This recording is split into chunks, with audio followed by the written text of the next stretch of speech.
name is Lisa Bloom, and I own and run one of the largest civil rights law firms in the U.S., which is called the Bloom Firm. Wow. And we represent victims of discrimination, harassment, and abuse. I won a big trial this year for a sexual harassment victim, $11 million, which was groundbreaking. Wow. Most of our work is for everyday people, assistants, janitors, housekeepers, secretaries, and we are very proud to deliver justice to them. I'm able to do this because in the United States, and especially California, we have very strong laws requiring that people be treated with dignity and respect. We don't have to go around one by one and ask employers and companies to please not harass or discriminate against people. They don't have a choice about it because it's the law. As a longtime vegan, I've wanted to do similar work, fighting in court to protect animals. Every now and then, my human clients have let me down, but I know that when I fight for animals, all of those clients are innocent. Yeah. So I especially wanted to litigate for the billions of farmed animals who are confined, tortured, neglected, and abused, which is why I'm vegan. Any vegans here today? All of us. All of us. Special love to you. But I discovered that the laws were just not there for me to use to protect animals.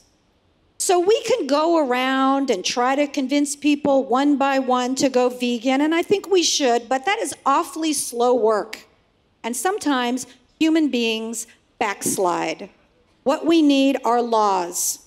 Laws to protect animals, laws to require human beings to treat them with dignity and respect, just as we are required to treat each other that way. Right. And so I have joined with a group in California, and I want to tell you about some amazing results that we have gotten. So the group is called Social Compassion in Legislation, SCIL. Of course, it's all run by women because women run the animal rights movement. And here are some of the things that we've gotten done. Mostly, by the way, other people deserve the credit for this, not me. I've only had a small part. But here's what we have been able to do. Starting in just 2 months, cosmetics that were tested on animals are banned in the state of California. Wow. You're so humble. You're doing the best. And we are the first state in America to have this very strong law. Now, California all by itself is the 5th largest economy in the world. And we were up against some of the biggest companies in the world, the cosmetics companies. Wow. But many cosmetics companies also joined us in this fight, those who were already not testing on animals. And here's what we've discovered. Of course, the cosmetics companies don't want to have one set of products for California that are not tested on animals and another set for the rest of the world. So many of them said, in response to this law, we're just going to stop testing on animals, period. Now, if you had told me 5 years ago we're going to pass a law banning cosmetics tested on animals, I would have told you, you're crazy. But we did it. We did it in California, and let's do it all over the world. Wow. Wow, thank you. In the names of Here's what else we have done. We have banned pet store sales of animals that are bred in puppy mills or other kind of mills. Wow. This will save hundreds of thousands of animals every year from living in the terrible conditions of those mills, and which contributed to the overpopulation problem. They can only now in California sell animals that were rescued or come from animal shelters. I have 2 beautiful rescue dogs at home. Anybody here have any rescue or adopted animals? Aren't they the best? Aren't they the best? Who rescued who, right? Did we rescue them or did they rescue us? It's true. Rescues will thank you and they will love you for the rest of their lives. Mark Twain said, if you pick up a starving dog and make him prosperous, he will not bite you. Yeah. This is the principal difference between a dog and a man. We have also passed a law in California banning trapping animals for fur. Wow. So in California, we have a lot of wild animals. We have bobcats and mountain lions and bears and coyotes. Don't you agree that their fur belongs on them and not on us? Agree, yeah. 100%. And my city, Los Angeles, has gone even further, banning the sale of fur anywhere within the city of Los Angeles. Wow. Yes. Woo. And here's the last one that I think is probably the most important. We have passed a law requiring that in public buildings, including hospitals and prisons, there must always be a vegan option at every meal. Wow. Nursing homes, mental facilities. I think that's very important because it normalizes plant-based eating, and it gives people who aren't used to it the chance to try it out and discover how delicious and healthy vegan food is. This is a hugely positive development, and you know what we want to do next? Let's require vegan options in schools. You know, children have a natural connection with animals. Children love animals. That's why we see them so much in children's movies and children's books. It's true. Right? Any children here who love animals, who just want to hold them and cuddle them and find them sweet and adorable? Let's not break that beautiful, compassionate connection. There are many children who are vegetarian and vegan. And some of our great climate activists, like Greta Thunberg, is vegan. Yes. And she understands the connection between climate crisis and animal agriculture. And so she is vegan. And so let's support all of our children when they want to go vegan by requiring vegan options in schools. I think we're going to get that law passed next. Yeah. And so, as I said, I would never have believed we could have done some of this in the world's fifth biggest economy, but we have. We have to continue to think big. As my beloved friend Jane Velez Mitchell said, we have 7 years left on climate crisis to turn this around. And we have to get as many people veganized as possible. We have to stop the dairy and the meat industry. The biggest thing that I can think of in the US and around the world is to stop the meat and dairy subsidies, the billions of dollars of my tax money and everybody else's that's supporting the meat and dairy industry, that's causing so many Americans to have cancer and diabetes and heart disease, that's supporting the cruelty of all of these animals, and that's contributing to climate change, not climate change, climate crisis. If we can end those subsidies and instead subsidize the vegetable growers and the fruit growers and the soy and bean and legume growers, we can turn this around. So please, I ask each of you, wherever you come from, and all of your beautiful costumes and dresses and clothes that you're wearing today, which I love so much, please take this message home. Use your voice to speak up for the animals. Never be silent. Think about what laws you can pass back home. If we can do this in California, you can do this back where you live. The laws are getting passed, that we are getting passed, I hope will inspire you to fight for big changes all over the planet. Thank you. You know who else inspires me? My husband, Braden Pollock, who's here today. The cutest vegan guy around, and who veganizes everybody he knows somehow because he just talks straight from his heart, and he talks sense into people. Wow. And I love him, and I'm so glad that he's here with me. So proud of I also just want to thank all the people who don't get thanked very much, and that is all of the volunteers, all of the organizers, all of the people who are operating the cameras and who are serving us and who are working very hard behind the scenes. Would you all please just stand up for a moment and wave and be acknowledged? Because without you, we could not have this event. God bless you. Thank you. You are so important, and we appreciate you. Thank you to all of you. We have more. All of their children are vegan also, of course, but we did not bring him here today. That is amazing. And Supreme Master, I am so honored to be invited and to be here. And I want to thank you for all of the work that you do every day to spread this positive message all over the world, to protect the animals and the planet, and to encourage everybody to go plant-based. You know, we need more positivity in the United States, and we recognize your example of positivity and love, the way that you reach out to people, the way that you inspire us. I hope I can take that home and extend that as well. Thank you so much. Please take.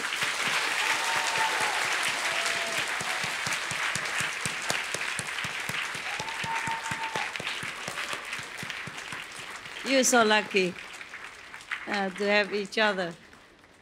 Thank you. You're beautiful as well. Beautiful couple. My God, you're wonderful. I cannot thank you enough.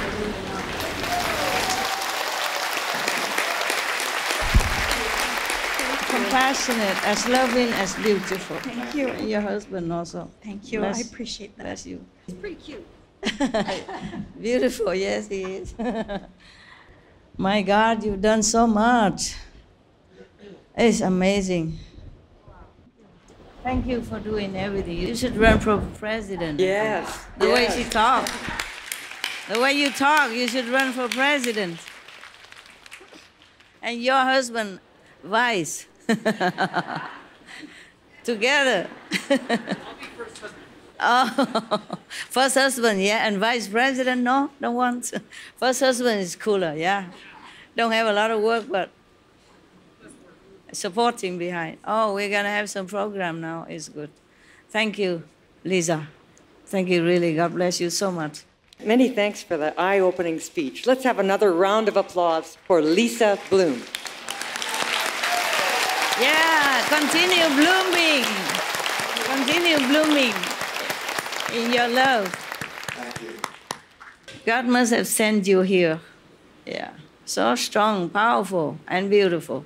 So a lot of people will listen to you. Bill Cunliffe is a Grammy Award-winning composer and arranger, as well as an international award-winning jazz pianist, who has graced our association's concerts in the past with his magnificent music. We're so honored to enjoy his performance once again. Let's welcome Bill Cunliffe. Wow! Surprise! Wow! Thank you very much. It's such a pleasure to be here, surrounded by so much love and caring. And I'm going to play a couple of songs about love. The first one from the Great American Songbook, a great old song by Julie Steinen called Just in Time. Wow! You came just in time.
Thank you. I've been lucky enough to write a few songs based on Supreme Master Ching Hai's lyrics. And so I thought I would share a few of them without the lyrics because you don't want to hear me sing. So the first song is called If, and the second one is To Be Able to Love You. Thank you. Thank you.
Thank you.